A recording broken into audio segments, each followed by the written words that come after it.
할렐루야. 여호와는 나의 목자 되시니 내게 부족함이 없으리로다. 시편 23편 말씀을 오늘 함께 나눕니다.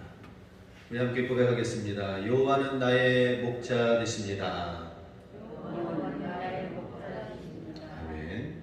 여호와는 나의 목자, 나의 부족함 없이 이끄시는 가장 좋으신 분 예수님이 나의 목자이실 때 우리 올해 표어처럼 하나님 나라 복음대로 되는 교회, 하나님의 말씀대로 되는 교회, 말씀대로 성경대로 이루어지는 교회와 성도가 되는 비결, 그것은 여호와 하나님이 나의 목자가 되신다면 그대로 될 줄로 믿습니다.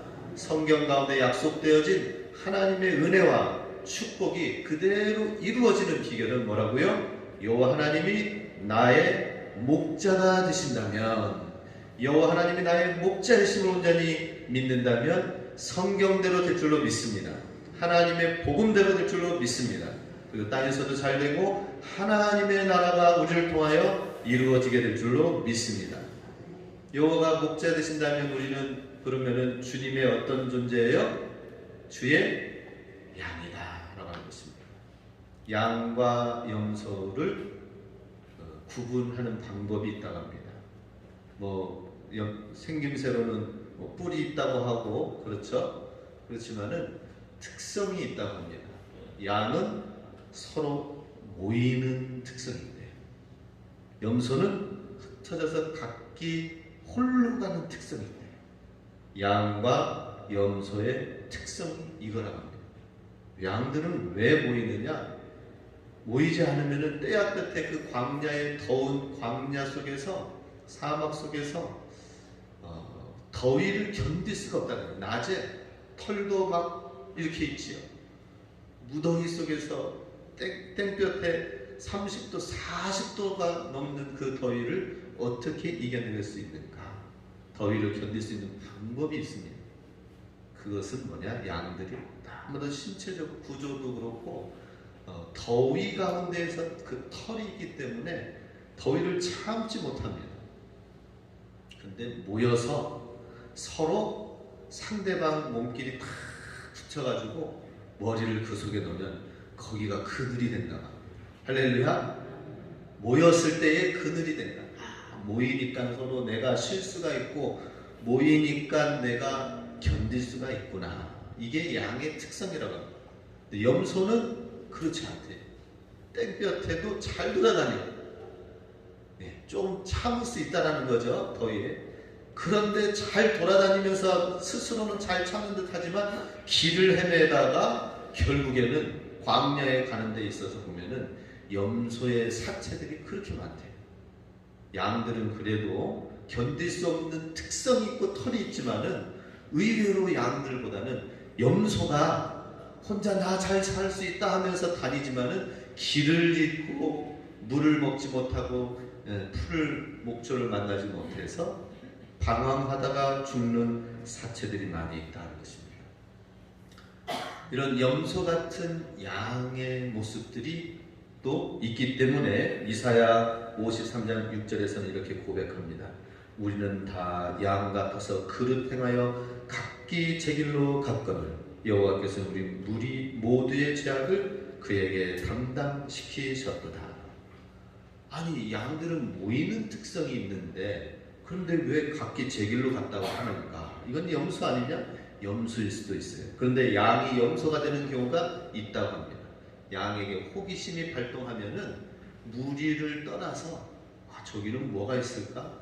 저기는 더 맛있는 뭐가 있을까? 하면서 무리를 이탈하면은 무리를 이탈한 양의 최후는 사망이다 하는 것입니다. 그런데 주 예수님께서는 각기 제 길로 가 죽을 수밖에 없는 이 양과 같은 존재를, 그 죄악을 담당시키셔서 감당하신 예수 그리스도가 계신다 하는 것입니다. 그 길을 가는 것이 반드시 바른 것 같지만 필경은 사망이니라, 사망의 길이니라 라고 잠언 말씀이 있는 것처럼 그 길이 양들을 노리는 원수들이 있고 어려움이 있는 줄을 잘 모르는 거예요. 그런 염소와 같은 양, 그리고 또 염소들도 같이 합니다. 3대 1의 비율로 같이 키운다고 합니다. 그런데 염소들이 자꾸 제갈 길로 가거든요. 그럴 때에는 목자들이 하는 방법이 있다고 합니다. 그때 사용하는 것이 물맷돌이에요. 다윗의 물맷돌. 물맷돌로 쭉 가는데 물이 놔두고 저것만 쫓아다니고 할 수 없잖아요. 그죠? 곳곳에 다니는 거. 이렇게 봐서 물 위에서 떠나 있는 염소가 있다 싶으면은 이제 경고성 물맷돌을 촥 던집니다. 그러면은 여기에 염소가 있다고 하면은 옆에 촥 던져가지고 놀래킵니다. 그렇게 가다가 큰일 난다, 돌아와야 된다. 그런데도 염소가 특징이 뭐예요? 자기가 원하는 대로 고집대로 가는 게 특징인 거예요. 그래서 또 나간다고 합니다. 그럴 때에는 이제 일가격을 한다고 합니다. 자꾸 나가니까 더 멀어지면 안 되니까. 그때는 이제는 그 양의 다리와 엉덩이 있는 부분을 맞춘다고 합니다. 그러면은 이제 맞아가지고 아프니까 돌아오는 거예요. 그런데도 또 그냥 가는 염소가 있대요. 그럴 경우에는 정확하게 해가지고 던져가지고 이 염소의 낭심 부분을 맞춰가지고는 완전히 놀리켜가지고는 깜짝 놀라서 돌아오게 한다. 참 대단하죠. 예. 그런데 이제 간혹 이런 염소가 있대요. 예. 그렇게 맞춰가지고는 맞아가지고 돌아온 이 염소가 뿔이 나가지고 목자를 받는 경우도 있다고 합니다. 그래서 염소라고 합니다. 자, 우리는 다 주님의 양이 될 때에 주님이 우리의 목자가 되신다라고 하는 것입니다. 자, 이렇게 양과 염소가 섞여서 키우는데 이유가 있는데요. 왜 양이 있고 염소는 왜 같이 키우느냐라고 하는 것입니다. 그런데 염소들이 또 하는 역할이 있다고 합니다. 양들만 놔두면은 그 있는 거기 자리에서 움직이지 않고 거기에 있는 뿌리까지 다 해먹는데, 그러니 다음에 목초지가 완전히 황폐화되어서 요 가까이에서 내년에 또 비가 오면은 또 자라나야 되는데 뿌리까지 캐먹으니까, 그래서 이제 염소를 중간중간에 키운다고 합니다. 그러면 염소는 옆에서 먹는데 방법이 무엇이냐? 풀의 연한 부분만, 맛있는 부분만 먹고 또 옮기고 한다는 거예요. 그런 뿌리까지 안 가서 그것을 보고 옆에 저게 또 맛있고 저쪽에 또 맛있는 또 풀이 있는가 보다 하고 조금 먹고 움직이고 하면서 계속 양떼 무리들이 이동하게 되는 것이죠. 그 역할을 해주는 것이 염소다라고 하는 것이죠. 그 염소도 나름대로 역할이 있지요. 그 양의 특성이 다 좋은 것만은 아니에요. 양은 정말 두려움과 무서움도 상당히 많이 있습니다. 꿈쩍도 안 합니다. 지금 푸른 초장으로 저기로 가야 되는데, 근데 그 푸른 초장은 어디 있느냐? 사막과 광야의 푸른 초장이 어디 있겠어요?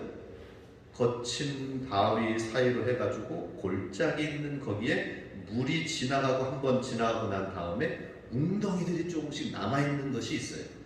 거기까지 그 푸른 초장이 그냥 뭐 뉴질랜드나 우리 대관령 목장처럼 산 위에 목초지가 쫙 펼쳐진 것이 아니라 골짜기 안에 웅덩이들이 비가 오고 남은 그 물들이 이제 찾아가야 만날 수가 있다는 것입니다. 그러니 목자는 거기에 우리가 여기 환태평양 만나는 이 판이 서로 엇갈리는 지역이어가지고 일본이 상당히 많이 지진 지역이 많이 일어나죠. 이 유대 광야가 있는 지역도 마치 대관령에서 밑으로 깊숙이 내려가가지고 강릉으로 내려가는데 그건 그래도 이제 완만하죠. 그렇지만은 이 유대 지역은 서로 판이 만나는 지역에 있어요. 그래서 서로 계속 밀고 하다 보니까 좁은 지역이지만 작은 지역이지만은 엄청난 협곡과 그러한 골짜기가 있다고 합니다. 그 협곡이 마이너스 400m까지 내려간다는 거예요. 엄청나죠? 그러니 높이 올라가는 것도 그런데 깊이 내려가가지고는 있는 골짜기에 물이 있으니까 진짜 그야말로 목자와 함께 가지 않으면 사망이 음침한 골짜기가 되는 거예요. 목자와 함께 가면은 그곳은 쉴만한 물가가 되는 것이고, 그리고 목자와 함께 가지 않는 양과 염소는 어떻게 돼요? 깊은 사망의 음침한 골짜기로 가요.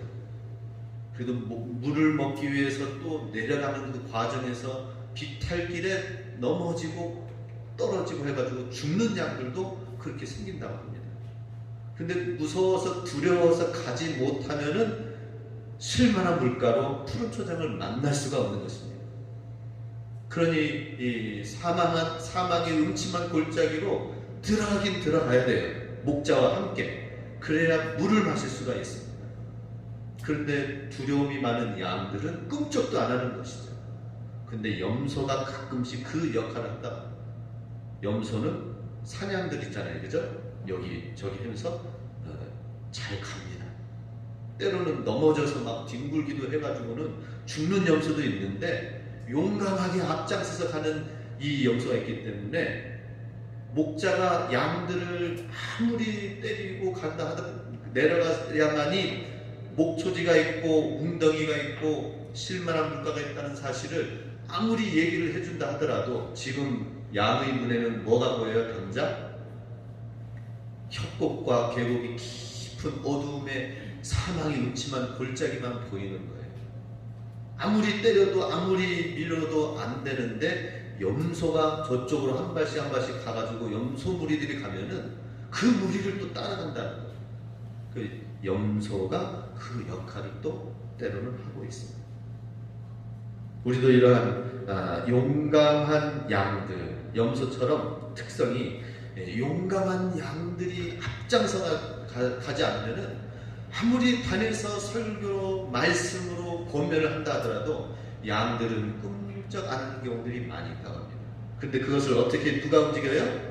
그 양떼 중에서 앞장서는 무리들이 있어야 그 위험하고 두려운 가운데서도 믿음으로 전진해 나간다 하는 것입니다. 그래서 우리도 간혹 저도 목회를 하다 보니까 이렇게 가야 됩니다. 이렇게 신앙생활을 해야 됩니다. 이 상황에서는 이렇게 해야 됩니다. 라고 얘기를 하지만은 꿈쩍도 안 하는 경우들이 많이 있는 경우를 보게 됩니다. 말씀은 듣긴 듣지만 움직이지 않아요. 순종하지 않아요. 하나님 말씀대로 정말 믿음으로 신앙으로 기도하며 나아가지 않은 그런 경우들이 있을 때에 아무리 외쳐도 안 움직이지만 방법이 있어요.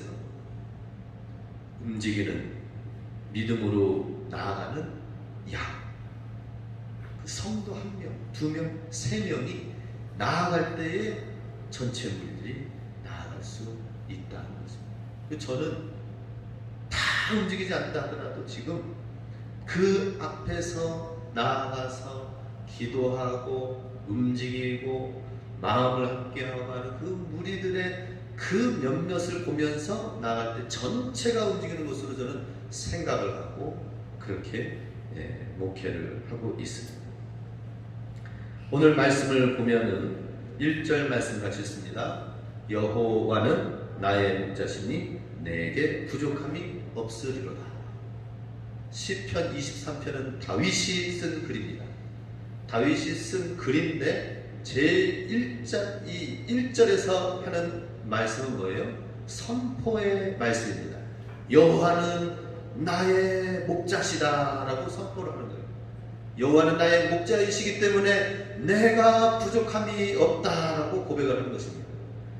다윗이 있는 이 시대는 지금 가나안 땅에 목축이 성행하면서, 목축이 아니라 농경 문화가 성행하면서, 목축은 정말 하찮은 일하는 사람들이, 어려운 하층민들이 하는 그러한 많은 힘든 일들이 있습니다.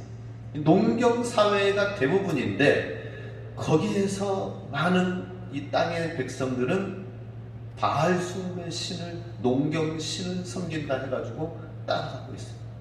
그런 상황 속에서 다윗은 어떻게 고백하고 있습니까? 여호와는 나의 목자시니 내게 부족함이 없다. 우리에게 진정으로 풍성하게 주시고 부족함이 없게 해주시는 분은 바알 신이 아니라 여호와 하나님이시다 라고 하는 것을 선포하고 있는 것입니다. 우리는 이런 상황 가운데에서 나오는 다윗의 고백을 우리는 들어야 될 것입니다. 시편 34편 10절 말씀에 보면 젊은 사자는 궁핍하여 줄일지라도 여호와를 찾는 자는 모든 좋은 것에 부족함이 없으리로다. 사자라 하더라도 힘이 있다 하더라도 어때요? 늘 풍성하게 모든 걸 먹고 배부르게 있습니까? 그런 줄 알았죠, 우리는. 그런데 동물의왕국 보니까 사자 영상을 보니 딱해. 아이고, 야, 5번, 10번 시도하다가 한 번 저렇게 빨리 도망가는 그 영양가젤 사슴들 쫓아가는 게 이렇게 잡는 게 이렇게 힘들구나. 그러니 더 허기가 지고 더 목이 마르고 더 힘이 빠지기 전에 빨리 한 마리 잡아먹기를 사자를 응원하고 있더라고, 어느덧 보니까. 그죠? 우리는 맹수에다가 사자는 나쁜 놈 하면서 한편으로는 위험하다 생각할 줄 모르지만은 사자가 아무리 힘이 있어도 늘 굶주린 가운데 있는 데가 많이 있다라고 하는 것입니다. 근데 사자라 하더라도 자기 힘이 있다 하더라도 굶주린 가운데 있는 것이 이 세상인데, 그러나 하나님 여호와를 찾는 자는 모든 좋은 것에 어떻다고요? 부족함이 없으리로다. 할렐루야. 사자처럼 큰 힘과 권력과 능력이 있다 하더라도 줄일 수밖에 없어요, 이 세상은. 그렇지만 우리는 부족한 양이라 하더라도 여호와 하나님을 찾는 자는 좋은 모든 것을 부족함 없이 주님이 채워주신다라고 하는 것입니다. 그 양의 특징은 무엇인지 아십니까? 어떤 상황 가운데에서 어떤 위기와 맹수가 나타났다 하면은 그때 양이 발이 빨라가지고 사슴처럼 막 뛰어갑니까? 그런 거 없어요. 양이 하는 단 한 가지는 있습니다. 한 가지 잘하는 게 있어요. 그거는 위기의 맹수가 나타나는 그 상황 속에 목자를 바라봅니다. 목자를 바라봅니다. 목자님, 맹수가 나타났는데 나는 발에 느린데 목자님이 힘쓰지 않으면 나 죽어요 하면서 목자를 쳐다봅니다. 그래서 먹다가도 그 맹수가 나타나는 게 아닌가 하고 막 움츠리 들고 막 그런 양들이 있을 때에 내가 너희들을 지금 지켜보고 있으니 걱정하지 말고 풀을 뜯어 먹으라 하는 한 마음으로 딸랑이를 이제 목에다가 이제 양들한테 중간중간에 해서 그 소리에, 무리의 소리에 그 안에 머무르게 하고, 또 버들피리가 있습니다. 버들피리로 목자가 노래를 싹 부르면은 목자가, 나를 지키는 목자가 저기 있구나 하고 그러면서 안심하면서 먹이를 먹는다고 합니다. 우리도 여호와를 찾는 자가 부족함 없이 채워질 것이다 라고 하는 그 말씀처럼 여호와 하나님을 바라봐야 됩니다. 여호와 하나님을 우리가 구하는 것이 우리 일상생활 가운데 모든 것의 우선순위가 되면 사자라도 줄일 수밖에 없는 이 코로나 시기에 하나님께서 우리의 믿음, 주님을 바라보는 믿음으로 승리하게 해주시고 채워주실 것이다 라고 하는 것입니다. 자, 우리 2절 말씀을 같이 함께 읽습니다. 2절 말씀. 그가 나를 푸른 풀밭에 누이시며 쉴만한 물가로 인도하시는 너다. 자, 쉴만한 물가. 아까 전에 어떻다고 그랬죠? 쉴만한 물가는 그냥 요단 강물이 줄줄줄 흐르는 그 줄기만 있는 것이 아니라 요단 강까지 가다가 다 죽을 수밖에 없죠. 유대 광야에서 목초지를 따라, 일반 사막과 광야는 다릅니다. 사막은 물 자체가 아예가 없어요. 광야는 물이 가끔씩 한번 우기 때 흘러내려가지고 중간중간 골짜기마다 웅덩이 안에 물이 고여있기 때문에 그 깊은 낭떠러지 안으로 들어가면은 위험하지만은 물을 구할 수가 있는 것입니다. 쉴만한 물가.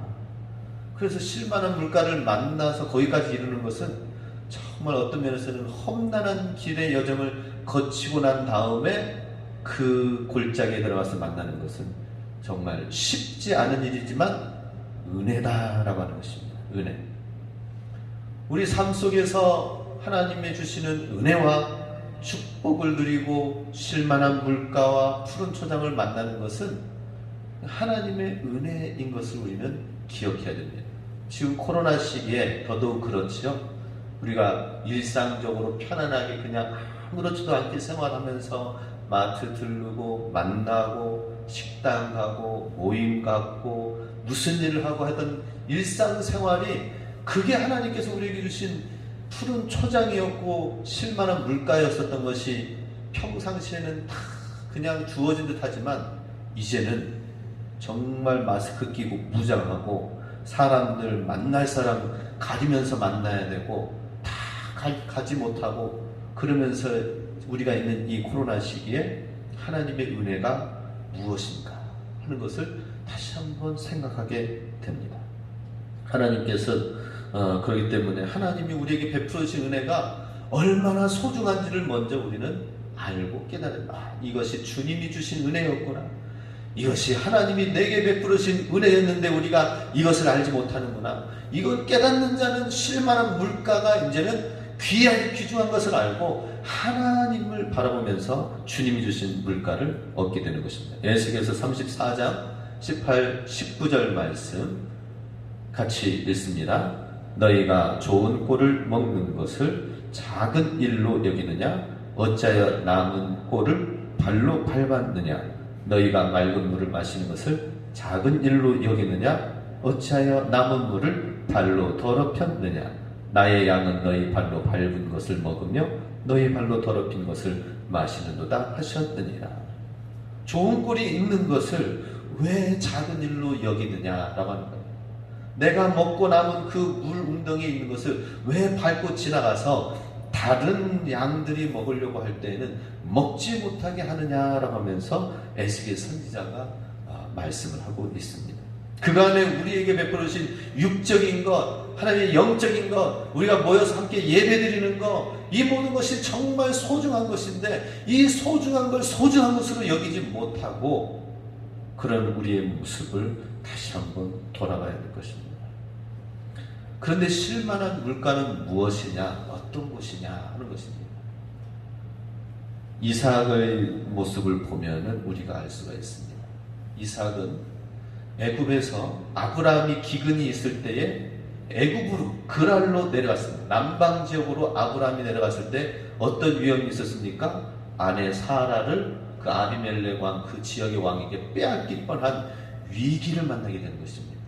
이런 이야기를 들었기 때문에 아브라함의 이삭은 다시금 가나안 땅에서 정착하여 지낼 때 브엘세바에서 정착하여 지낼 때 똑같이 기근이 임하였습니다. 그럼 아버지 아브라함처럼 살 길을 위해서 저쪽에 애굽에 있는 그 나일강가로 내려가서 살면은 뭔가 괜찮은 듯 해서 거기로 다들 내려가고 그쪽으로 다 몰려갑니다. 그런데 약속의 자녀들 가운데는 그런 아브라함의 위기와 어려움들이 있었다는 것을 보게 됩니다. 그런 것처럼 이삭이 그 가운데서 한 행동이 있습니다. 기근이 있는 그 상황 속에서 한 행동이 있어요. 그것은 뭐냐면 그 땅에 머무르는 것이었습니다. 애굽으로 내려가지 말라는 주님의 말씀에 그대로 순종했어요. 아니 하나님, 지금 나일강가에 있는 푸른 그 아주 훌륭한 나의 삼각주 평야가 있는 그곳으로 가야만이 지금 이 기근 때는 살 수가 있는데 하나님 내려가지 말라니요. 그러면서 나는 가야 되겠습니다. 내 살 길을 위해서 가야 되겠습니다 하고 간다면은 똑같이 아브라함처럼 어떤 어려움과 위기가 있을지 모르는 것입니다. 하나님이 간섭해졌기 때문에 사라를 구할 수 있었던 것입니다. 잃어버리지 않았었던 것이죠. 그래서 이삭은 하나님의 말씀에 순종하였습니다. 그랬더니 그 기근의 땅이 어떻게 되는 거예요? 기근의 땅에 하나님이 축복을 해주셨습니다. 창세기 26장 12절 말씀에 이삭이 그 땅에서 농사하여 그 해에 100배나 얻었고 여호와께서 복을 주셨다라고 말씀하십니다. 할렐루야. 그러니 쉴만한 물가는 어떤 땅이에요?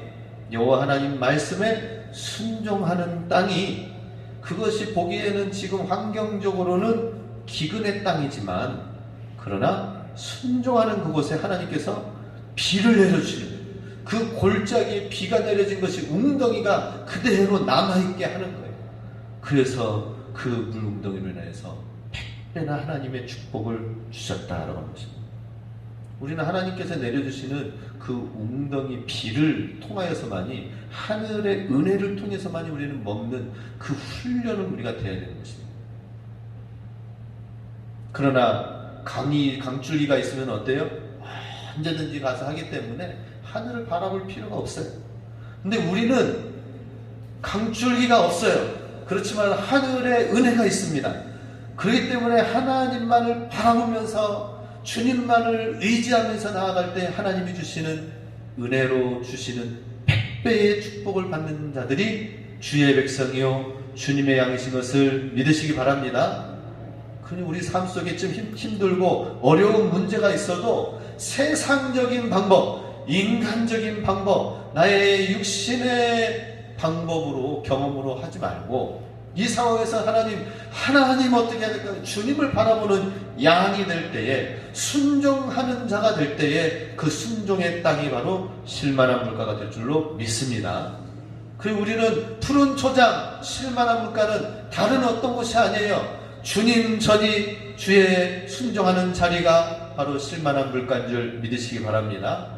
이 코로나 시기에 우리가 진정으로 할 수 있는 게 뭡니까? 주님 바라보는 거죠. 주님 찬양하는 거죠. 하나님 말씀 바라보는 것이죠.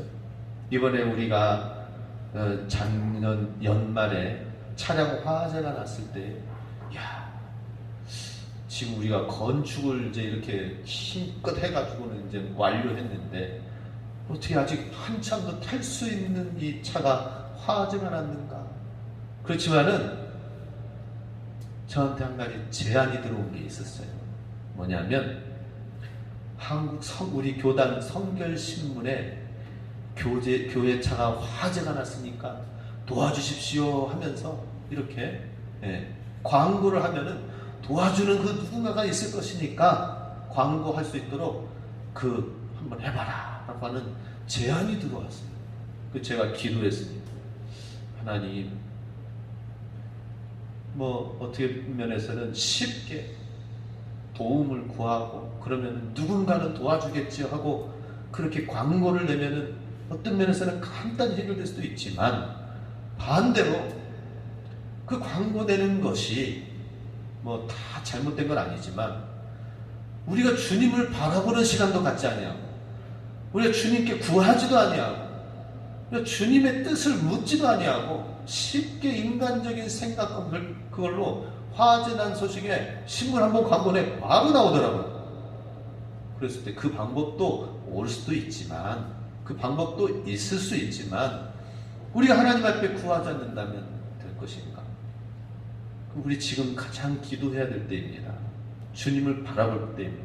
그럼 주님께서 일하시는 것을 우리가 봐야 되겠죠. 할렐루야. 저는 그래요.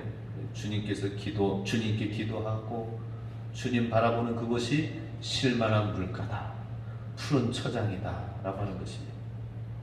그리고 그것에 대한 놀라운 축복은 100배의 축복이 바로 결실이 이삭에게 맺어졌던 것처럼 우리에게도 주어질 줄로 믿습니다. 주께서 행하시는 놀라운 일로 인하여 올해는 새롭게 새 일을 행하여 나아가게 될 것입니다. 하나님이 하시는 모든 일들을 우리는 기도하면서 주님 바라보며, 양들이 목자를 바라보면서 이 맹수가 나타났을 때 어떻게 해요? 풀 다 뜯어먹고 목마른데 어떻게 해요? 할 수 있는 방법은 뭐예요? 목자 바라보기입니다.